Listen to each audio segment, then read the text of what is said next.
We've got two big events coming your way then over the next half hour. Let's start off by taking you inside the Jacob Javits Center for the 2015 New York Auto Show.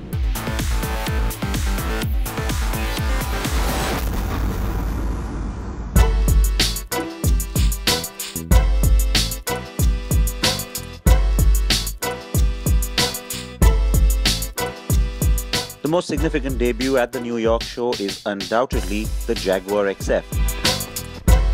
Jaguar says it's now a more focused product as the XE now plays the role of the entry car for the brand.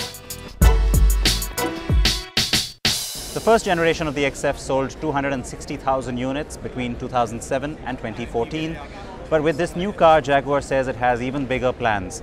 Remember, the entry to the Jaguar brand is now the XE sedan, which is the younger sibling of this car, and which means that the XF can play a little bit of a meatier role, which also explains why it's gotten bigger.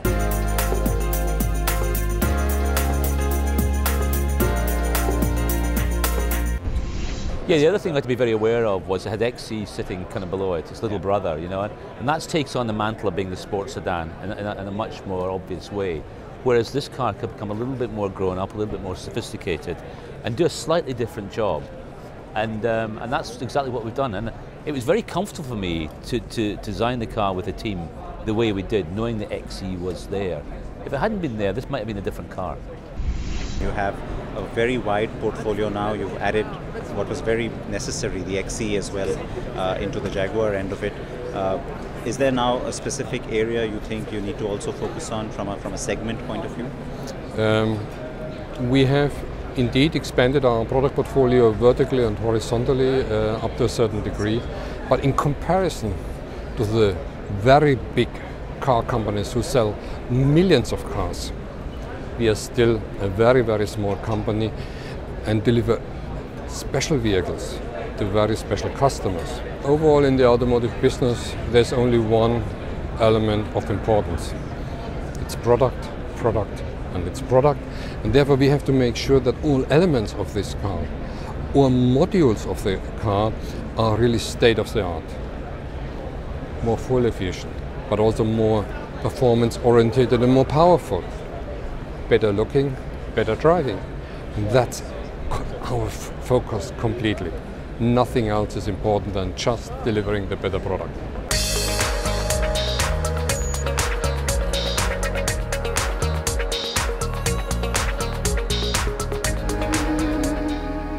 It's a 51mm increase in its wheelbase that makes the cabin a lot roomier. I'll take you inside in just a second, but I also want to tell you that the car is overall lighter than the previous generation.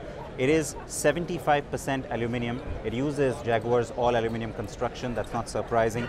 It also has certain other materials like magnesium, for example, which keep the weight down but also add to the stiffness. The company says the car is a lot more dynamic than the previous one.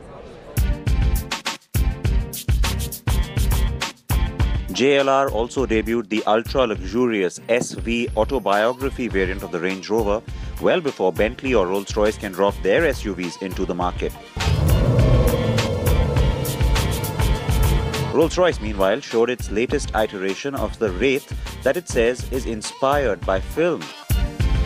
While Porsche has taken the covers off the new BOXSTER Spider. It is the lightest and most pure expression of the BOXSTER yet, with 375 bhp on tap, which is 45 more than the previous range-topping BOXSTER GTS that just came out in Geneva. McLaren unveiled its much-anticipated 570S, which many are simply calling the cheaper 650S. It's about $100,000 cheaper, but it still uses the same 3.8-litre twin-turbo V8 as the 650S, but with reduced output of 562 bhp. The American full-size luxury sedan is making a comeback. Cadillac has launched the CT6 flagship sedan at New York.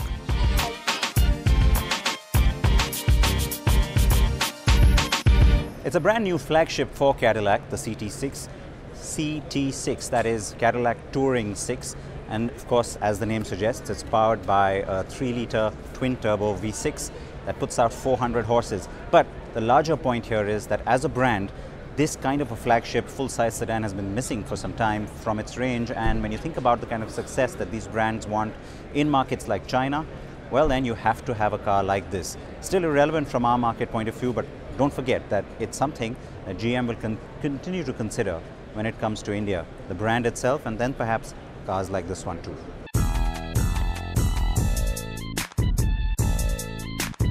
GM also showed the Buick AVENIR concept that we also saw at Detroit, built on the same platform as the CT6, and expect that to become a production car soon. So will the Lincoln Continental. Lincoln is reviving the old nameplate and has also shown a concept that now hints at a production flagship sedan. The Continental is turning heads, though it looks a touch over-styled to me. Chevrolet also debuted the majorly updated Malibu midsizer at the New York show. Chrysler is showing the updated 300S with 363 horses. Looks great in red too, huh? The Dodge Viper always looks great, but just take a closer look at this one. As if 645 horses on a V10 SRT engine 8.4 litre wasn't enough reason to buy one of these already, well, now Dodge says it's giving the consumer 25 million more reasons. That's how many times you can actually customize this car. That's the kind of option that the company is now offering. And it's what's being called the one-of-one Viper. And you've also got 8,000 exterior colors to choose from. You're seeing a smattering of those colors right here on this one car.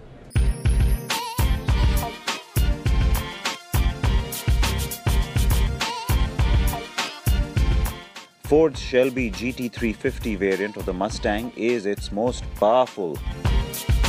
5.2-litre V8 with 500 horses, a 6-speed manual and a torsion rear differential.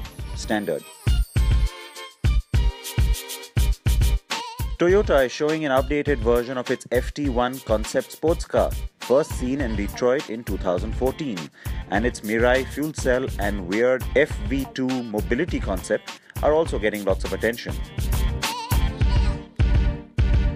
I still think this red sporty version is how our Indian Corolla should also look, instead of the chromey affair that we have. Another car I'd love to see along with the brand too is the Mazda CX-3 compact SUV. Perfect compact proportions and great looks. Rival Honda has shown the prelude to the 10th generation of the Civic in a shocking neon green. Still no word of the Civic returning to India. Now there's one car that's almost guaranteed to get a smile on your face. It's always been the Volkswagen Beetle. Well, here in New York, the company is giving you 4 new reasons to smile.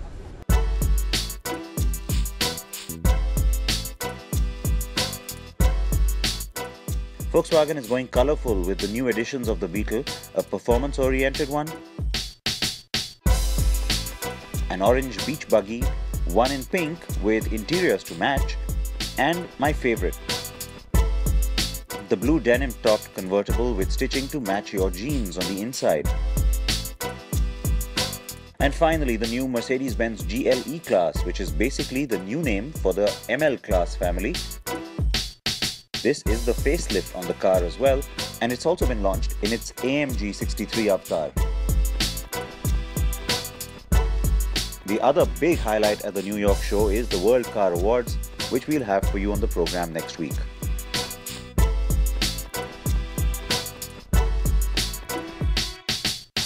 Now here's a car you know, it's the X3 SUV. We've also taken you to its production plant, remember. But there's a car that we showed you last year from the Paris Motor Show that I want to talk about here at the BMW stand, and here it is. It's the X4. Now, BMW isn't considering this car for India, but I don't understand why that is, because if you think about it and the kind of success that Audi has had in India with its SUV range, BMW certainly would like a bigger piece of that pie, and so why not bring in something like this? It's quite a differentiator in terms of its shape. The X6 has been available in India for some time, so people recognize that as a very typical BMW brand sort of an identity. So why not cash in on that, bring in a product like this, price it fairly close to the X3 and try and look at larger volumes. Would you like to see it driving in? I'd like to hear that from you. On that note, I'm going to slip into a very short break here on CNB. We've been bringing you all the highlights from the New York Auto Show. React to that and join us after this break.